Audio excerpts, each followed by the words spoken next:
Good evening, everyone. How are you? I got, something on Facebook yesterday about Russian bots. Somebody said they were really scared of Russian bots. I found that interesting because the same people now that are afraid of Russian bots were very abstract out here in Olympia when 9/11 happened. They laughed. They acted like it was a joke. I'd worked there, right, in the past, and just could not believe kind of just how arrogant these so-called social justice warriors were then. Some people say, you left the left, and I say the left left America. The left left the victims, the left left us.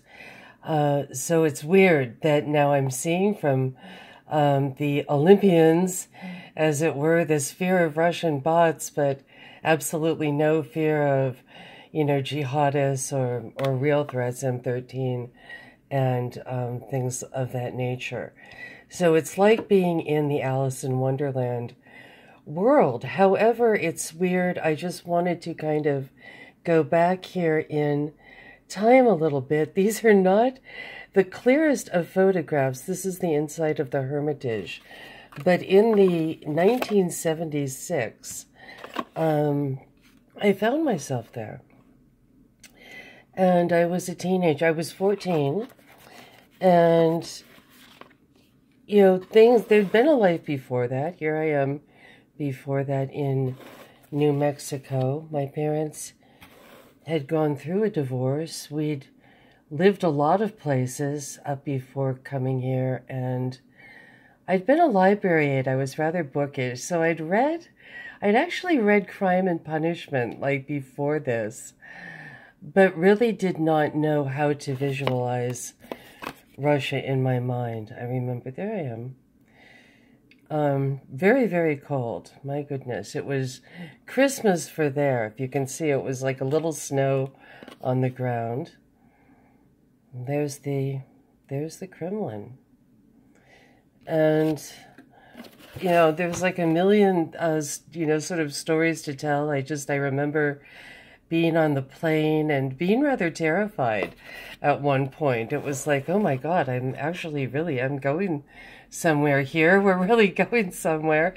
And it only just opened up. Nobody really knows much about what's behind it. Oy vey, there's Unity Village in the 60s, one of its little bridges there in its little fake Cotswold village. And when we got there, it was such chaos. When we got to the one hotel, they had just opened up and they didn't have a lot of hotels or anything. That's England, sorry. And so everything was like this chaotic mess, and it was like there were hundreds of people in this giant lobby of the Hotel Rosia, and many were getting bussed off to other places. It was like suddenly people descended, and there was chaos.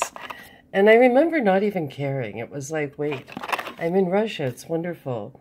And just sitting on this suitcase in the corner of the lobby, and it was nighttime, and it was Moscow, and everything felt like the Cold World spies.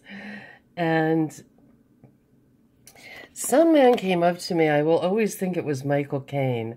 Everyone there was very interesting. It had only just opened up. So, it was like the editors of Ski Magazine were there, and, the guy from the New York Times. And it was just, the Washington Post people. Oh my goodness, there I am with my father. He was a great clam digger by everyone's accounts, and he knew how to go sideways for them. That was the trick. That was up in Washington, back when it was a good state, back before it just had all these little fools that could hop on a plane and get out here and just be. That was sort of when the Boeing and the ranchers and your kind of good stock came. Sometimes I think that all these, then we had the Bostonians come out and tell us we were oppressed. That's taken from the Moscow University. That's breakfast. And everywhere there was always, I'm trying to remember what was in those glasses. Were they giving us alcohol for breakfast? Probably. There we are getting on the bus.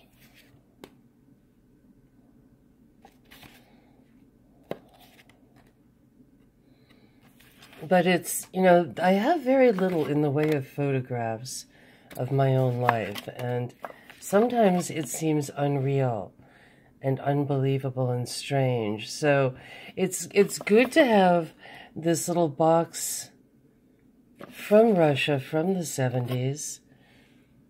I remember I met a Russian once and I showed him some of these pictures and he really loved them. And this one, I had given him a copy of this one. He really loved this picture. He said that Russia was different now and that this really captured an era. It really shocked him and it was like special for him. And I liked that. I liked that I could give him something that was meaningful to him.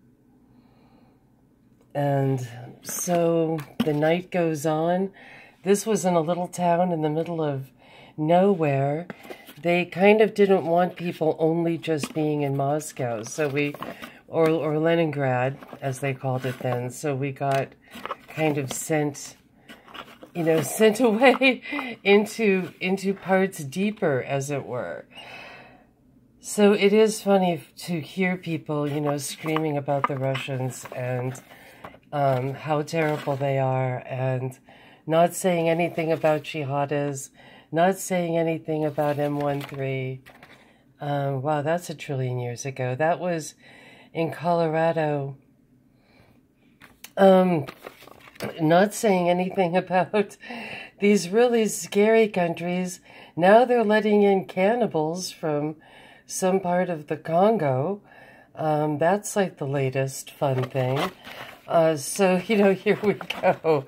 The Russians, some of this is funny. I thought some of this architecture was so sad, and the little sad clover leaf going into it. It was like, there, that's a little bit more fashionable with the little roundy thing there. The airport, I don't remember the airport looking that spiffy. We got off in the night and the airport was quite far from Moscow. So thank you for kind of putting up with this. It's been interesting to go back through these, and the memories are rather, they're good of the actual people there. They really are.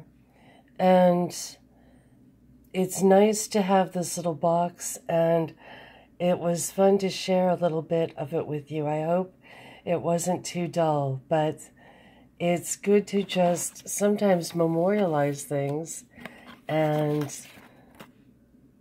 to look not only where we're going, but where we have been as well. So it's fun opening up all these little things. It's not only just Russia in here. We've got the Climax Iron Mining Company. I wonder if these things are still good. Help me on that one, huh? And wow, there's a lot of that university, and it really wasn't sort of the most impressive building there. Pre the commies. Everything that they were really the most impressed with there and felt was impressive when they were showing us around was more the pre-communist stuff. The stuff of inspiration and glory. I had a friend once who told me, I hate communism and socialism just on their architecture alone. So take care, everyone, and may everyone be good to you out there in the world. Take good care. Bye.